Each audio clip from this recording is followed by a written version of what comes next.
So, okay, next last concept for the statistics is the coefficient of variation. Coefficient of variation. So, why we need to study the coefficient of variations? That's why ಯಾಕೆ ಅಂತಂದ್ರೆ so ಕೆಲವೊಂದು ಡಾಟಾಗಳನ್ನ ನೋಡಿದ್ವಿ. ಕೆಲವೊಂದು is a class interval ಕೊಟ್ಟಿರ್ತಾರೆ, frequency ಕೊಟ್ಟಿರ್ತಾರೆ. It's a class intervals and is a class intervals may be is some units ಇರುತ್ತೆ. So heights ಇರ್ಬೋದು, ಸೊ ರೈಟ್, ಅಥವಾ ಮೀಟ್ ಇರ್ಬೋದು, ಹೈಟ್ ಇರ್ಬೋದು, ಅಥವಾ ಕೆಲವೊಂದು ಕೆಜಿನಲ್ಲಿ ಕೊಟ್ಟಿರ್ಬೋದು, ರೈಟ್. ಅಂದ್ರೆ ಸಮ್ ಯೂನಿಟ್ಸ್ ಇರುತ್ತೆ. ಅಂದ್ರೆ ಇಲ್ಲಿರ್ತಕ್ಕಂಥ ನಾವು ಮೆಜರ್ ಆಫ್ ಏನಿದೆ standard deviations and so mean deviations ಅಲ್ಲಿ ಪ್ರಾಬ್ಲಮ್ಸ್ ಏನ್ ನೋಡಿದ್ವಿ ಅಲ್ಲೆಲ್ಲ. ಸೊ ಸೀರೀಸ್ ಹ್ಯಾವಿಂಗ್ ಯೂನಿಟ್ಸ್ ಅಂದ್ರೆ ಸೊ 1 kg ಅಥವಾ 1 ಮೀಟರ್, 2 ಮೀಟರ್, 2 ಸೆಂಟಿಮೀಟರ್ ಹೀಗಿದೆ. ಸೊ ನಾವೇನು ಅರ್ಲಿಯರ್ ಸ್ಟಡಿ ಮಾಡಿದ್ವಿ ಇವಕ್ಕೆಲ್ಲ ಸೊ ಯೂನಿಟ್ಸ್ ಇರುತ್ತೆ. ಹಾಗಾದ್ರೆ ಯೂನಿಟ್ಸ್ ಇಲ್ಲದೆ ಇರ್ತಕ್ಕಂಥ ಪ್ರಾಬ್ಲಮ್ಸ್ ಅನ್ನ ಯಾವ್ದ್ರಲ್ಲಿ ಸಾಲ್ವ್ ಮಾಡ್ಬೇಕಂತ ನೋಡಿದ್ರೆ ಸೊ ಈ coefficient of variations. Suppose wages ಕೊಟ್ಟಿರ್ತಾರೆ, ವೇಜಸ್ ನೋಡಿದಿರ, ವರ್ಕರ್ಸ್ ವರ್ಕರ್ಸ್ ಅದನ್ನ ಸೊ ಡೇ ಟು ಡೇ ಆ ಒಂದು ಪ್ಲಾನ್ ತಗೊಂಡ್ರೆ ಅದರ ಡಾಟಾ ಪಾಯಿಂಟ್ಸ್ ಅನ್ನ ಹೆಂಗ್ ಅನಾಲಿಸಿಸ್ ಮಾಡೋದು. ಸೊ ಈ ತರ ಪ್ರಾಬ್ಲಮ್ಸ್ ಅನ್ನ ಅಥವಾ ಪ್ಲಾಂಟ್ಸ್ ಇಸ್ ಒನ್ ಡೇಗೆ ಸೊ ಇಷ್ಟನ್ನ ಪ್ಲಾಂಟಿಂಗ್ ಮಾಡಿದ್ರೆ 10 days ಅಲ್ಲಿ ಪ್ಲಾಂಟಿಂಗ್ ಮಾಡ್ಬೋದು. ಸೊ ಈ ತರ ಡಾಟಾ ಪಾಯಿಂಟ್ಸ್ ಗಳನ್ನ ಹೇಗೆ ಸ್ಟಡಿ ಮಾಡ್ತಕ್ಕಂಥದ್ದು. ಸೊ ಅದರ ಅನಾಲಿಸಿಸ್ ಗಳನ್ನ ಸೊ ಇಲ್ಲಿ ಕೋಫಿಷಿಯಂಟ್ ಆಫ್ ವೇರಿಯೇಷನ್ ಅಲ್ಲಿ ನೋಡ್ತೀವಿ. ಅಂದ್ರೆ is standard deviations and mean deviations ಹೌದಾ ಸೇಮ್ ಯೂನಿಟ್ ಸೈಜ್ ಅಂದ್ರೆ ಹೌದಾ units. But is the coefficient of variations ಅಲ್ಲಿ ಬರ್ತಕ್ಕಂಥ ಪ್ರಾಬ್ಲಮ್ಸ್ ಗಳಿಗೆ ಸೊ ಯೂನಿಟ್ಲೆಸ್ ಅಂದ್ರೆ measure of variability which is independent of the measure of variability means is the data points. The measure of variability which is independent of units is called what? The coefficient of variations. ಅಂದ್ರೆ ಇಲ್ಲಿರ್ತಕ್ಕಂಥ data points ಗಳಲ್ಲಿ unitless, ಯಾವುದೇ unit ಇರಲ್ಲ. Okay, some ನೋಡ್ತೀರ surroundings ಅಲ್ಲಿ ಇರ್ತಕ್ಕಂಥ ಕೆಲವೊಂದು situations problems ಅಲ್ಲಿ so unitless ಇರ್ತಕ್ಕಂಥ ಕೆಲವೊಂದು ಡಾಟಾ ಪಾಯಿಂಟ್ಸ್ ಗಳನ್ನ ಕೂಡ ನಾವು ಕಲೆಕ್ಟ್ ಮಾಡಬಹುದು. ಓಕೆನಾ. ಸೊ ಅವನ್ನ ಅನಾಲಿಸಿಸ್ ಮಾಡೋದು ಹೇಗೆ ಅಂತ ನೋಡಿದ್ರೆ ಆ ಅನಾಲಿಸಿಸ್ ಎಲ್ಲಿ ಮಾಡ್ತೀವಿ ಅಂದ್ರೆ coefficient of variations concept use ಮಾಡ್ಕೊಂಡು ಸೊ ಅವುಗಳನ್ನ ಕಂಪ್ಯಾರಿಸನ್ ಮಾಡ್ತೀವಿ. ಟೂ ಸೀರೀಸ್ ಇರ್ತಕ್ಕಂಥ ಅಂದ್ರೆ ಎರಡು ಒಂದು ಸೊ ಸನ್ನಿವೇಶದಲ್ಲಿ ಅಂದ್ರೆ ಟೂ ಸಿಚುಯೇಷನ್ಸ್ ಇರ್ತಕ್ಕಂಥ ಎರಡು ಪ್ರಾಬ್ಲಮ್ ಗಳನ್ನ ಕಂಪೇರ್ ಮಾಡ್ಬೇಕಾದ್ರೆ ಅದರಲ್ಲೂ ಯೂನಿಟ್ಲೆಸ್ ಇರ್ತಕ್ಕಂಥವ್ರನ್ನ ಇದರಲ್ಲಿ ಕೋಫಿಷಿಯಂಟ್ ಆಫ್ ವೇರಿಯೇಷನ್ ಅಂಡರ್ ಅಲ್ಲಿ ಸ್ಟಡಿ ಮಾಡ್ತಾ ಹೋಗ್ತೀವಿ. ಓಕೆ, ಸೊ ರಫ್ಲಿ as the coefficient of variation nothing but what? The measure of variability which is independent of units is called measure coefficient of variations. Okay, the measure of variability, the measure of variability which is independent of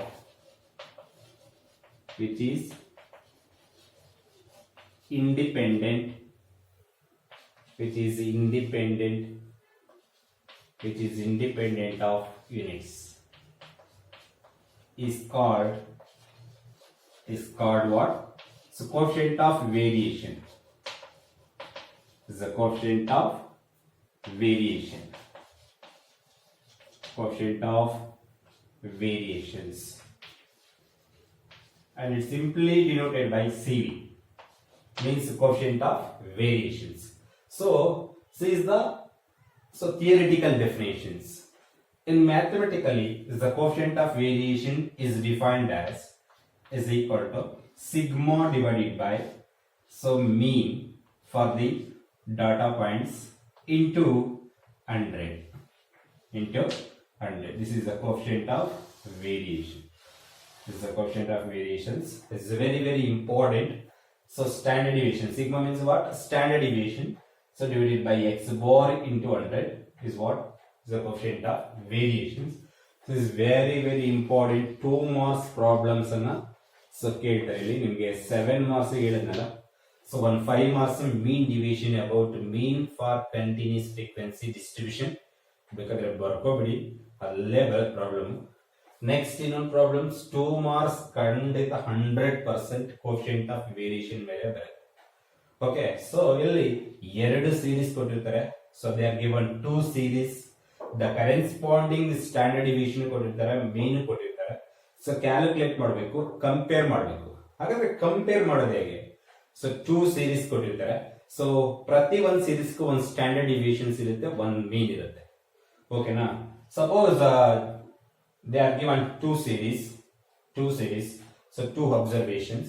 The standard deviation for first series is sigma 1, and so mean of first observation is x1. So right, and for standard deviation of second series is sigma 2, and the mean of second series is x2 bar. Sorry, this is x1 bar. Okay, so CV calculate ಮಾಡ್ತೀವಿ. So sigma 1 divided by x1 bar into 100. Suppose is a 5.42 ಬರ್ತದೆ. 5.42 ಕೊಟ್ಟಿರ್ತಕ್ಕಂಥ data points ಗೆ ಅಂದ್ರೆ sigma 1 x1 bar ಗೆ coefficient of variation 5.42 ಬಂತು. Second series ಗೆ coefficient of variations 3.33 ಬಂತು ನೋಡಿ. ಸೊ ಫಸ್ಟ್ ಸೀರೀಸ್ ಗೆ ಎ ಸೀರೀಸ್ ಹ್ಯಾವಿಂಗ್ ಸಿವಿ ಏನಿದೆ 5.42 ಇದೆ. ಸೆಕೆಂಡ್ ಸೀರೀಸ್ ಗೆ ಸಿವಿ ಅಂದ್ರೆ ಕೋಎಫಿಷಿಯಂಟ್ ಆಫ್ ವೇರಿಯೇಷನ್ 3.33 ಇದೆ. ಸೊ ಹಾಗಾದ್ರೆ ಇದರಲ್ಲಿ which one is more consistent, which one is more variable, ಅಂದ್ರೆ which one is more dispersion. Okay, dispersion ಅಂತಂದ್ರೆ ನೀವು ನೋಡಿದ್ರಲ್ಲ ಕೆಲವೊಂದ್ಸಲ ಬ್ಯಾಟ್ಸ್ಮನ್ ಗಳು ಸೊ ಒಂದ್ಸಲ 0 ಗೆ ಔಟ್ ಆಗೋದು, ಒಂದ್ಸಲ 100 is more variable.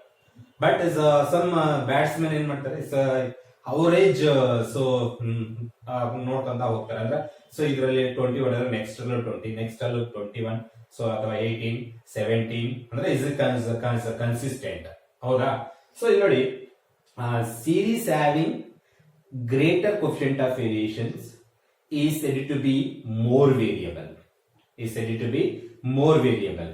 So more variable or more dispersion. So right, ಹೇಳೋದು ಅರ್ಥ ಆಗ್ತಿದ್ಯಾ? more variable or more dispersion. Series having so greater coefficient of variation is said to be more variable.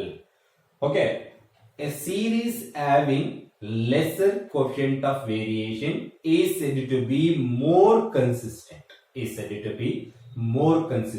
Yes, ಹಾಗಾದ್ರೆ ಇವ್ರ ನಂಬಂಗಿಲ್ಲ ನಾವು ಯಾವಾಗ. is a dispersion ಜಾಸ್ತಿ, ಇಲ್ಲಿ consistent ಆಗಿ ಅಂದ್ರೆ ಸಿವಿ ಲೆಸ್ ಇದ್ರೆ is a more consistent, CV higher ಇದ್ರೆ ಇಸ್ ಅ ಮೋರ್ ವೇರಿಯಬಲ್. ಅಂದ್ರೆ ಸೊ ಬರೀಬಹುದಾ? ಎರಡು ಸೀರೀಸ್ ಬೇಕಿಲ್ಲ, ಕಂಪ್ಯಾರಿಸನ್ ಮಾಡ್ಬೋದಲ್ವಾ? ಸೊ ಹೈಟ್ ಇಬ್ರು ಮಧ್ಯೆ, ಸೊ ಇವರು ಹೈಟ್ ಟಾಲ್, ಸೊ ಇಸ್ ತುಂಬಾ ಗಿಡ್ಗಿದ್ದಾನೆ ಅಂತ ಹೇಳ್ಬೇಕಾದ್ರೆ ಸೊ ಇಬ್ರು ಬೇಕಾಗುತ್ತೆ, ಹೌದಲ್ವಾ? ಒಬ್ಬನೇ ಇಟ್ಕೊಂಡು ಇಸ್ ವೆರಿ ಟಾಲ್ ಅಂತ ಹೇಳಕ್ಕಾಗಲ್ಲ, ಹೌದಾ? ಎಸ್, ಹಾಗಾದ್ರೆ ಏನ್ ಹೇಳ್ಬೋದು ಇದು? So A series having greater coefficient of variation is said to be what? Is said to be, yes, more variable. Please remember this point. A series having greater CV ಅಂದ್ರೆ highest CV ಯಾವ್ದಿರುತ್ತೋ ಎರಡು series ಅಲ್ಲಿ ಎರಡು ಸೀರೀಸ್ಗೆ corresponding ಆಗಿ so ನಾವು CV calculate ಮಾಡಿದ್ರೆ, suppose series 1 having highest CV, ಹಾಗಾದ್ರೆ series 1 is more variable. Okay, ಹಾಗಾದ್ರೆ ಸೀರೀಸ್ ಅಂದ್ರೆ CV so for the series 2 is lesser value, so therefore the series 2 is more consistent. Second one, a series so having so lesser coefficient of variation, so is said to be what? So more consistent.